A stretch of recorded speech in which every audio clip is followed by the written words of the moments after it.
which can be coupled with double jumps for extremely long clearance. Players can also swing along horizontal bars for an extra boost, and climb up specific surfaces, adding far more verticality to platforming obstacles and combat sequences. But that's not all that's changed. The weapon arsenal has also been given a huge overhaul. First off, Doom Eternal marks the very first time in the series that the player is not given a standard pistol.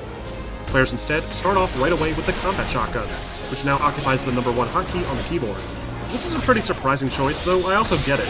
There's never been a real use for the pistol in any of the past Doom games once you start grabbing other weapons. Even with the upgrades in Doom 2016, the pistol never felt like a worthwhile weapon, and it really hurt the pacing of the action when you were stuck using it. Now, the combat shotgun, in its most basic form, behaves as you'd expect. It deals a medium amount of damage at close range, and you can unlock 2 separate upgrades to enhance its abilities further. In both games, players can attach a grenade launcher that will either bounce off of a surface and detonate, or explode on impact on an enemy.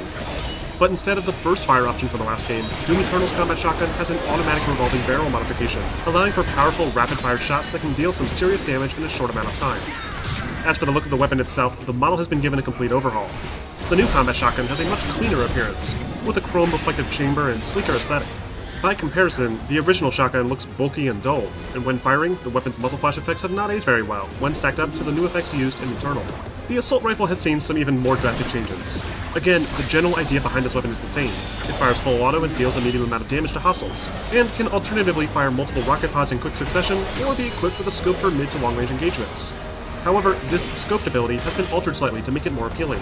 Unlike before, where you just zoom in and fire full auto, this attachment now switches the weapon to a separate, more powerful single-shot mode, useful for picking off targets with precision headshots. Cosmetically, the assault rifle looks a bit more complex than its counterpart. It now sports a red finish, complemented by some gray metal pieces. Additionally, the rocket pods now eject from the left and right side of the rocket pod attachments, as opposed to popping straight up like before. The iconic Super Shotgun is one of the few weapons here that hasn't had many changes. At first glance, the weapon looks practically identical.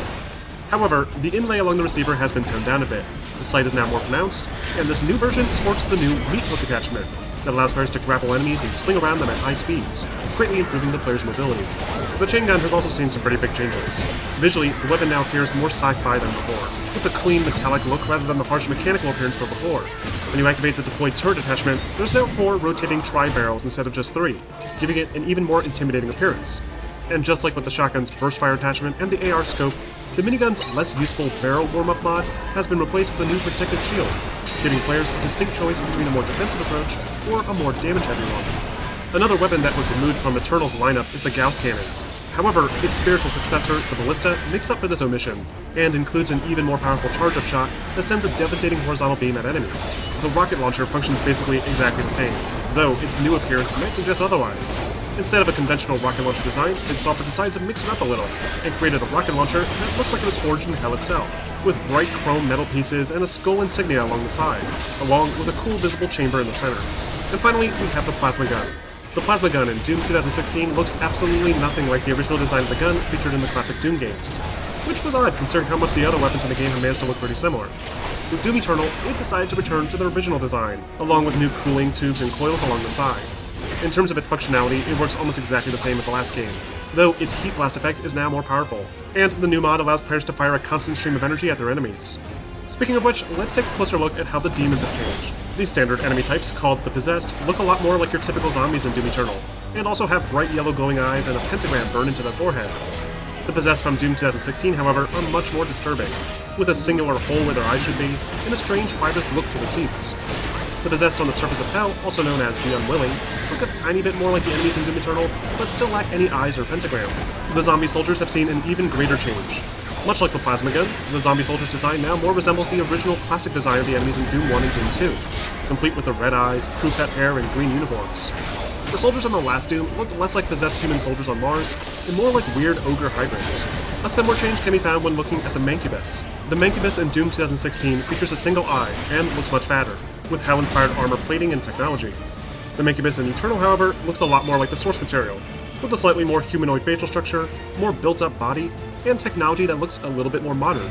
It's a massive improvement, and more accurately captures the spirit of this iconic character. Other enemies like the Cacodemon and the Imp have seen only marginal improvements, including enhanced specular effects to help bring out some of their smaller details, some reworked coloring, higher quality textures, and more detailed eyes.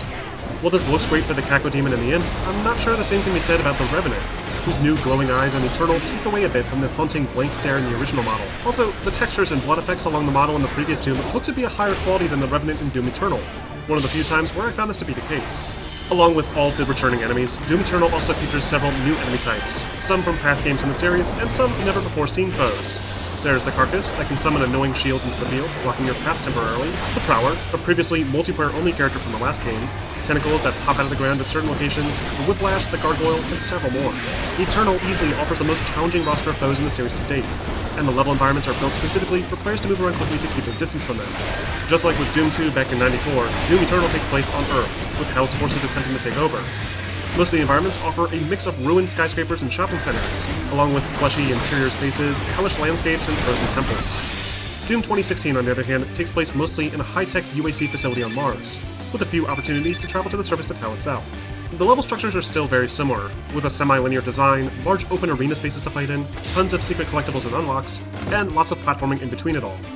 But the platforming in Doom Eternal is far more ambitious. Players will need to run, jump, and climb a lot more frequently, sometimes while fighting enemies. As I mentioned before, the new climbing tools mixed with the dash ability really help to build on the game's verticality. And to account for this, levels are much larger, meaning you'll spend likely twice as long exploring as you would have before. Now, in terms of straightforward level texture quality, it's hard to really compare anything, as the environments are so drastically different. Though I will say that the textures in Doom 2016, especially in the Hell areas, have not aged very well, and often look really low-res and blurry. Doom Eternal, on the other hand, looks pretty sharp all throughout, and the level of detail is an easily noticeable improvement. Next, let's talk about the lighting effects. Now, with a linear shooter like Doom, you can't really expect much in terms of dynamic lighting effects or anything like that, though the more interior-focused design, mixed with the frequent smoke effects, help to make the lighting in the original game feel more volumetric, whereas now, it doesn't really stand out as much. All that being said, things like reflective surfaces and spectral lighting have been improved drastically, and the brighter environments give Doom Eternal a much more colorful and appealing tone. Doom 2016 is a much darker experience, with dimly lit hallways illuminated by small fires and blinking lights every few feet. Eternal feels like it's always taking place in broad daylight, which is consistent with the fact that the cities are being engulfed by Hellfire. So, how about effects? Effects are a major part of the Doom experience. Particles, fire, and explosions frequently appear throughout encounters with enemies, and Doom Eternal is no exception. However, I was disappointed to find that explosions aren't quite as impressive as they were previously. The smoke is downplayed a bit more, and there's less visible particles and shrapnel.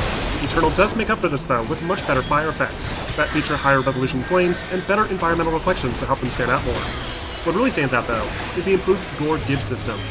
Enemies in Doom 2016 could be torn apart slightly, with bits and pieces breaking away, but not like this.